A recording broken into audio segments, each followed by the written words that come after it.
ये दुनिया बड़ी रंगीन है। पैसे की चमक के आगे अच्छे अच्छे लोग कमजोर पड़ जाते हैं, लेकिन जब यहां हमारी बहन इतना बड़ा स्वाभिमान रखती है तो मैं नौजवानों की, बुजुर्गों की, साथियों की क्या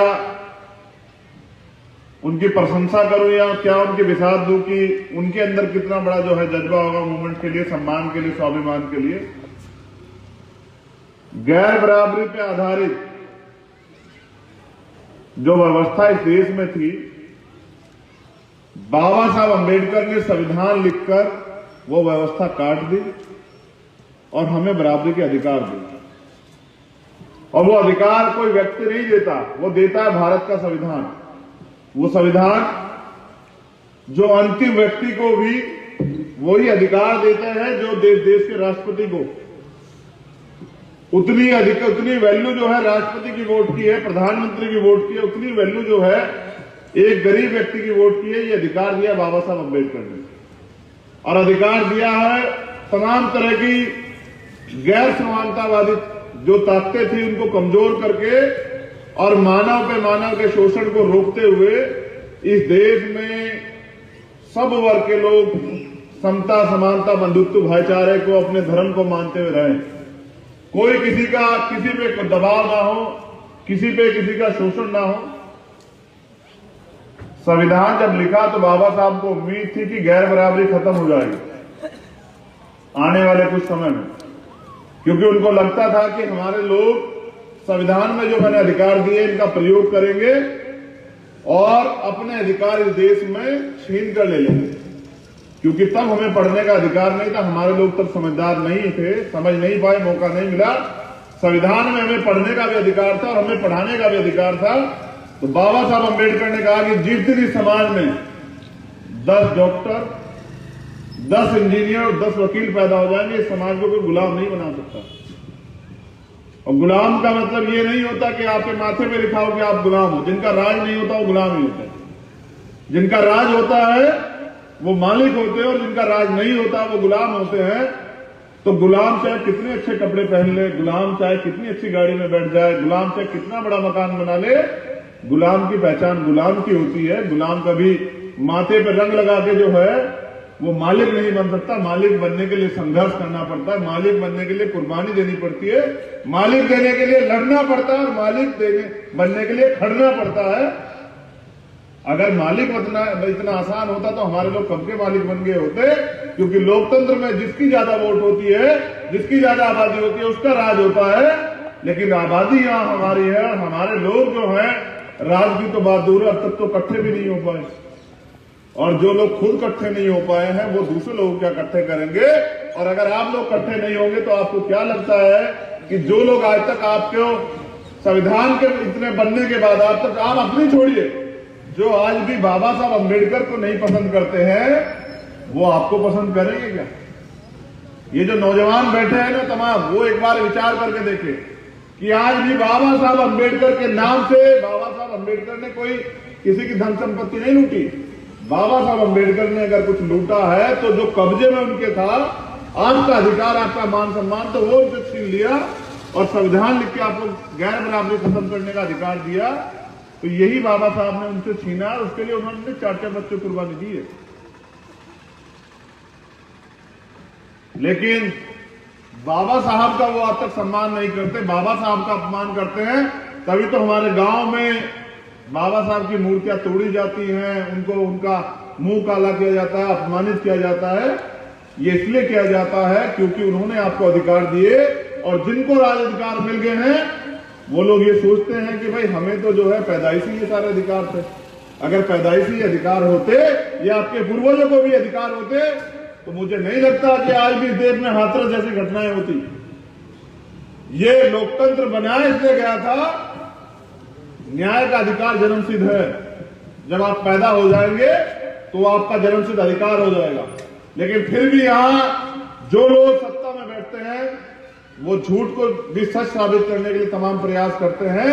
वो झूठ को भी सच साबित कर देते हैं, निर्दोष लोग जेल चले जाते हैं और दोषी लोग खुलेआम घूमते हैं। इसका प्रमाण अभी जो है ताजा ताजा पूरी दुनिया ने देखा कि किस तरह से हमारी बहन के साथ पहले अपमान किया गया और फिर उसको किस तरह से चरित्रहीन साबित करने के लिए देश की तमाम मीडिया और तमाम भारतीय जनता पार्टी के लोग लग जाते हैं। ये बात मैं आपको इसलिए कह रहा हूं क्योंकि हम पुरानी बातें तो भूलते आ रहे हैं, नई बातें हमारी याद रहनी चाहिए।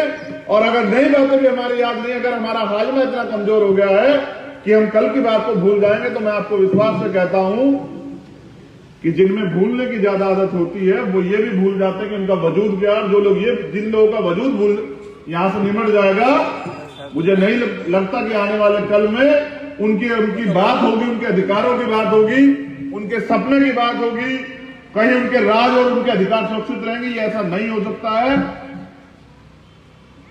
टुकड़ों में बटे समाज को हमारे महापुरुषों ने समय समय पे, चाहे वो सिक्की का निर्माण हो, ये तमाम जो परिवर्तन की घटनाएं हैं, ये समय समय पे इसलिए घटी क्योंकि गैर बराबरी खत्म नहीं हुई। आज भी हमारे महापुरुषों का सपना जो है वो अधूरा है। आज भी हमारे महापुरुषों का सपना पूरा नहीं हुआ। इतना बलिदान, इतनी हत्या, इतना टॉर्चर झेलने के बाद आज भी हमारे लोग नहीं जागे हैं। आपको नहीं लगता कि भाई ये गैर बराबरी तो खत्म होनी चाहिए, लेकिन हमारा राज भी आना चाहिए? अब राज इसलिए नहीं आ रहा है क्योंकि भारतीय संविधान से, तोमर साहब मेरी बात पे बड़ा गौर कीजिएगा, और ये गलचा जी भी और लवली जी, कि जिस दिन संविधान बना था तो गैर बराबरी तो दूर होने का प्रावधान था, लेकिन यहां जिन लोगों के हाथ में संविधान रहा, और बाबा साहब अम्बेडकर ने कहा था कि संविधान कितना भी अच्छा हो, अगर उसे चलाने वाले हाथ बुरे होंगे, उनकी नीयत बुरी होगी, उनकी नीति बुरी होगी, तो अंत संविधान खराब साबित होगा। और संविधान कितना भी बुरा हो, उसको चलाने वाले हाथ अच्छे होंगे, उनकी नीयत अच्छी होगी, उनकी नीति अच्छी होगी, तो अंत संविधान अच्छा साबित होगा। आज जिन लोगों की सरकारें हैं, ना तो उनकी नीति अच्छी है, ना उनकी नीयत अच्छी है। अगर उनकी नीति, उनकी कथनी और करनी में फर्क नहीं होता, तो आज भी इस देश में शोषित वंचित समाज के लोगों का ये हश्र नहीं होता। और ताजा प्रमाण पत्र उसका ये है कि जैसा मैंने कहा कि लोकतंत्र जनता के लिए बनाया गया था, किसान भाई जो है माइनस के करीब टेम्परेचर है। सर, आप लोग यहां हैं, खुली हवा में ठंड लग रही है, नहीं लग रही? पूरी ईमानदारी से बताइए। माइनस के करीब टेम्परेचर है दिल्ली के आसपास, और वो भी हमारे ही लोग हैं, और वो सड़कों पे हैं, और 40 से ज्यादा लोग शहीद हो गए। और एक बाबा जी ने शहादत दी, बाबा राम सिंह जी, जो करनाल के जो है नानकसर गुरुद्वारा सिंगड़ा में जो गुरुजी थे, बाबा जी, उन्होंने शहादत दी। और उन्होंने शहादत पे एक सुसाइड नोट छोड़ा। उस सुसाइड नोट में ये लिखा हुआ था कि जुल्म करना और जुल्म सहना और जुल्म को होते हुए देखना, तीनों पाप है। ये सरकार जो है, ये सरकार से मुझे कोई उम्मीद नहीं कि किसानों का भला करेंगे। जिस समय बाबा जी वहां पहुंचे थे, उससे 2 घंटे बाद मैं वहां पहुंचा था। मैं जब किसान आंदोलन चल रहा है, मैं हर तीसरे चौथे दिन वहां जाता हूं, उनके बीच में बैठ के बात करता हूं कि भाई किस तरह से हम इस आंदोलन को, जो किसानों ने स्टार्ट किया, किस तरह से मजबूत करके इस देश में एक जो किसान और मजदूर बड़ा वर्ग है, उनके अधिकारों को सुरक्षित कर सकते हैं। तो बाबा जी ने तो ये तो सुसाइड नोट तो छोड़ा था वहां, लेकिन जब मैं डेरे गया तो एक सुसाइड नोट और है वहां, जो 10 पेज का है, और जिसमें बाबा जी ने लिखा कि मेरी शहादत को कायरता ना समझा जाए। मैंने जो शहादत दी है इसलिए दी है क्योंकि सरकार से मुझे कोई उम्मीद नहीं है। इन्होंने बात करनी बंद कर दी है। हमारे बच्चे, हमारी बच्चियां, हमारी बहनें, हमारी बेटियां, हमारे चाचे ताए, सब लोग वहां हैं। ठंड में उनकी जान जा रही है। सब लोग अपनी अपनी तरह से बलिदान दे रहे हैं। कोई मेडल लौटा रहा है, कोई आंदोलन में जा रहा है, कोई कुछ कर रहा है। मैं अपने प्राणों की आहुति देता हूं, मैं बलिदान करता हूं अपने प्राणों की। ये समाज जागे, ये देश जागे और किसानों के अधिकार सुरक्षित हो जाएं। ये जो तानाशाही सरकार है, ये सरकार जो है मान जाए और लोग जागे। और फिर मुझे याद आया वो बात, बाबा जी का लेटर पढ़ के, कि इसी तरह शहीद जहां आजम सरदार भगत सिंह ने कुर्बानी दी थी, वो चाहते तो वो बम गिरा के असेंबली से भाग जाते, और उनके साथी चाहते जो क्रांतिकारी थे वो उनको निकाल लेते। लेकिन उन्होंने ये कहा कि देश जाग नहीं रहा है, मेरी शहादत इस देश में क्रांति लाएगी, इसलिए मैं शहादत देना स्वीकार करूंगा। भागूंगा नहीं, जिम्मेदार हूं तो जिम्मेदारी से अपनी बात रखूं। जब जब मौका मिला उन्होंने जेल से आके प्रेस में अपनी बात रखी और वे एहसास कराया। मैं ये बात आपको इसलिए कह रहा हूं कि अगर आप कुछ चाहते हैं इस देश में तो आपको कुर्बानी भी देनी पड़ेगी। अगर आप ये सोचते हैं कि बाबा साहब अम्बेडकर वापस आएंगे या काशीराम साहब वापस आएंगे या दीनदयाल वाल्मीकि साहब वापस आएंगे या कोई और वापस आएगा, तो ये आपकी गलतफहमी हो सकती है, ये सच नहीं। लड़ाई तो अपने भरोसे, अपने कंधों पे और अपनी ताकत से लड़ी जाती है, दूसरों के कंधों पे तो अर्थियां जाती हैं। मैं तो संगरूर की धरती पर आया था कि उन साथियों से मुलाकात हो जाएगी जो मेरे साथ 60 से ज्यादा दिन जेल में रहे, जिन्होंने मेरे साथ लाठियां खाई, जिन्होंने तिहाड़ जेल में एक एक रात जो है जुर्म जाति की काटी, जैसे आज हमारे किसान भाई काट रहे हैं, वो भी जेल ही है। तो मैंने सोचा कि चलिए अपने लोगों को जाके जो है इस सच से वाकिफ कराते हैं। हमारे लोगों को लग रहा होगा जैसे मीडिया दिखा रहा है कि वहां तो बहुत अच्छा है, बहुत अच्छा नहीं है। जो ठंड का समय है, रात में आदमी अपने घर से नहीं निकलता और वो खुले आसमान के नीचे अपने अधिकारों की लड़ाई लड़ रहे हैं। तो अगर आप कुछ चाहते हैं तो आपको ऐसे लड़ना पड़ेगा। और मैं बुजुर्गों से ज्यादा, उनको ज्यादा नहीं कह सकता हूं, मैं नौजवानों से उम्मीद करता हूं कि अगर आपका खून जमा ना हो, अगर आपका जमीर जिंदा हो, क्योंकि सिर्फ सांसों के, एक संत जी ने कहा है, सिर्फ सांसों का रुकना मौत नहीं होती सर, जिनका जमीर मर जाता है वो भी मर जाता है। तो अगर आपका खून जमा ना हो, आपका जमीर जिंदा हो, तो खड़े होकर अपने अधिकारों की, अपने हिस्से की लड़ाई को लड़ें। और अगर आप नहीं लड़ेंगे तो विश्वास कीजिए आने वाला कल जो है वो गुलामी का कल है। इस देश में ईस्ट इंडिया कंपनी की तरह दोबारा से अडानी अंबानी की कंपनियां आ जाएंगी और ये जो बहुजन समाज है ये लेबर क्लास समाज हो जाएगा, जिनको ऐसा लगता है कि भाई हमारे तो बड़े बड़े घर हैं, हमारा हमसे कोई कैसे छीन लेगा, मैं तो मजबूत हूं। तो आपसे मजबूत लोगों ने भी जो है सरकार के आगे झुकाव लिया है। जब वो लोग जुल्म ज्यादती करते हैं तो सब लोग जो है अपनी जान बचाने के लिए, मुर्गे वाला काम है, जिस मुर्गे को दबोचा जाता है वो मुर्गा फड़फड़ाता, जैसे आज किसान फड़फड़ा रहे हैं। उससे पहले जब गुरु घर तोड़ा तो हम फड़फड़ा रहे थे, उससे पहले उसके बीच बाद जब CNPR NRC आया तो इस देश का मुसलमान फड़फड़ा रहा था। तो जिसकी गर्दन पकड़ जाती है वो फड़फड़ाता, बाकी लोग क्या करते हैं, वो अपना दाना चुगते रहते हैं। अगर ऐसा ही चलता रहा तो वो दिन दूर नहीं कि एक एक करके हम सबका नंबर आएगा। मेरी ये जिम्मेदारी बनती है कि मैं जिस समाज में पैदा हूं, समाज का उद्धार करना मेरी जिम्मेदारी है। लेकिन मुझे परम पूज्य बाबा साहब अम्बेडकर ने सिखाया है कि जाति हम लोगों ने नहीं बनाई। जाति तो उन लोगों ने बनाई जिनको जाति से फायदा है, हम लोगों ने जाति नहीं बनाई। क्योंकि जाति की वजह से अगर पंजाब में नहीं सहना पड़ता तो पूरे देश में रोज हमें अत्याचार सहना पड़ता। और जाति की वजह से रोज जो है कभी घोड़ी चढ़ने पे, कभी मूछे रखने पे, कभी अच्छे कपड़े पहनने पे, कभी किसी जमींदार के घर जाके जानते हैं हमें ये अपमान रोज सहने पड़ते हैं। और अब इस जुल्म जाति का अंत होना चाहिए। तो ये संकल्प लेके हम घर से निकले। कल शहीद शिरोमणि उधम सिंह जी की जयंती थी। 21 साल बाद अपना संकल्प पूरा किया, यही सुनाम के रहने वाले 21 साल बाद संकल्प किया था कि जिन्होंने जलियांवाला बाग में निर्दोष भारतीयों पे गोली चलवाई थी उनसे अपना बदला लेना था। और 21 साल बाद लंदन पहुंचकर माइकल ऑडवायर को उसके सीने में गोली तार के बताया कि आज मैंने अपने बाप दादाओं के कत्ल का बदला आपसे लिया है। लेकिन बाबा साहब के संविधान में तो आपको कलम का अधिकार मिला है। आपकी कलम, आपकी वोट जो है आपको राजा बना सकती है। और वोट का दुरुपयोग होगा, गलत प्रयोग होगा तो गुलामी तो बड़े लंबे समय से हम लोग झेल रहे हैं। इस सरकार ने रिजर्वेशन खत्म कर दिया है, इस सरकार ने सरकारी डिपार्टमेंट खत्म कर दिए हैं, इस सरकार ने सारी सरकारी नौकरियां खत्म कर दी है, इस सरकार में महंगाई चरम सीमा पहुंच रही है, कुछ भी नहीं बचा है। स्कॉलरशिप खत्म हो गई है। ये यहाँ की जो सरकार है, पोस्ट ग्रेजुएट स्कॉलरशिप पे हमारे लोग रोज लड़ रहे हैं। मैं कहता हूं कि आप लोग इकट्ठे होकर सरकार बना लो, तो फिर पोस्ट मैट्रिक स्कॉलरशिप पे आपको सरकार से क्यों लड़ना पड़ेगा भाई? आपको क्यों मांगना पड़ता है बार बार? क्योंकि अभी आप देने वाला समाज नहीं बने हो। अगर आप लोग इकट्ठे हो जाओगे, इकट्ठे होकर अपनी लड़ाई को लड़ोगे तो आप देने वाला समाज हो जाएंगे। क्योंकि जिनका राज होता है उनकी बहन बेटियों पर अत्याचार नहीं होते, उनको हाथ फैलाना नहीं पड़ता।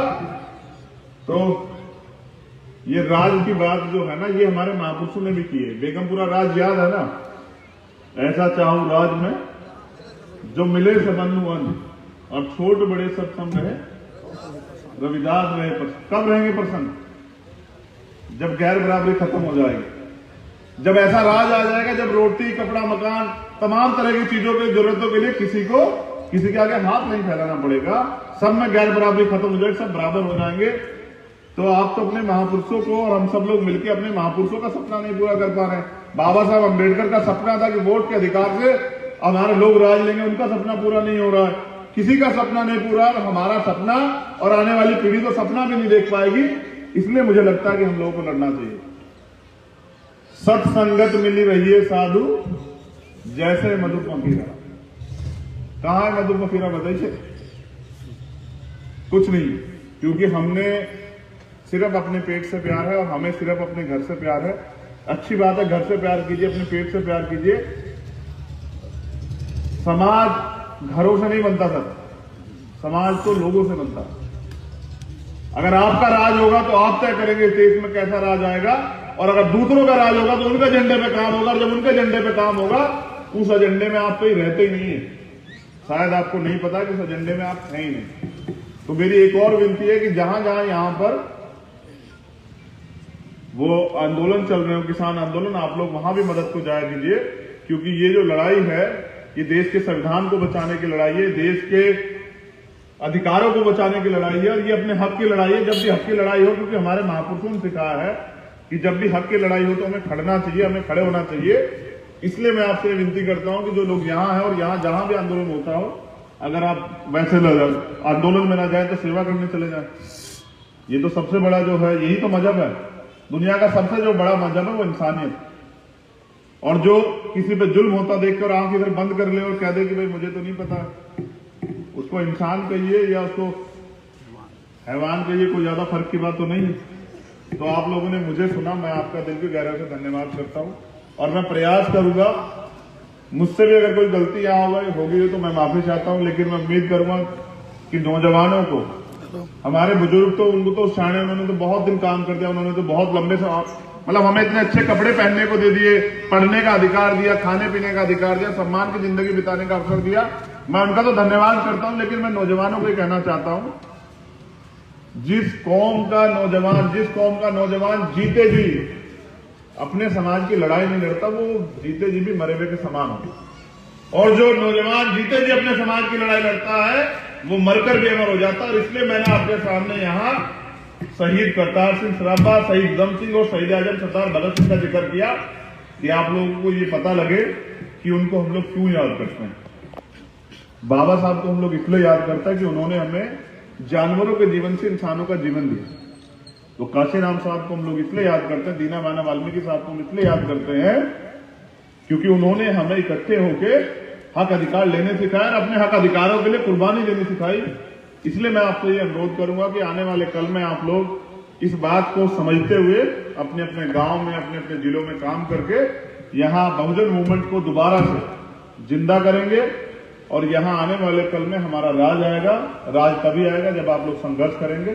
तो मेरी बहुत बहुत धन्यवाद आप सब लोगों का, मुझे आप बुलाने के लिए और सुनने के लिए।